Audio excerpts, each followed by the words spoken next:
ating chef. Nung umpisa, hindi ko masyadong naiintindihan yung Christianity. Yung pagsunod sa Panginoon. Kasi at saka yung Spirit. When we receive Christ as our Lord and Savior, the Spirit enters us. No? And the Spirit starts work. Dahil nakababad tayo sa ating self, yung ating carnality, yung flesh natin, naglalaban pa. Ibig sabihin, mas malakas pa yung flesh. Kaya ang dami mo pa rin pagkakamali. But I'm glad, pinalo ako ng Diyos. Masakit, parang katulad ni Chef.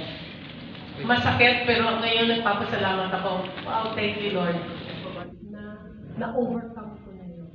Kasi dati mayabang ako nung naliwalan ako eh. Hindi mayabang. Yung pride ko na sinasabi ko, I can't believe this God who just leave me alone without a partner in life. Kung ayaw na ng husband ko, hindi ako pangit. Hindi ako mahirap. I make a lot of money, you know. Sexy ako. I'm sure marami dyan.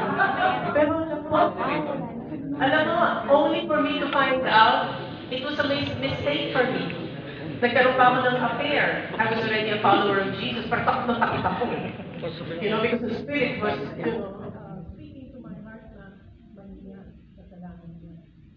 But I said, God, it had to take something na mutik pa ako maparalyze actually. But, bumalik ako sa Panginoon. Right away, nag-repent ako.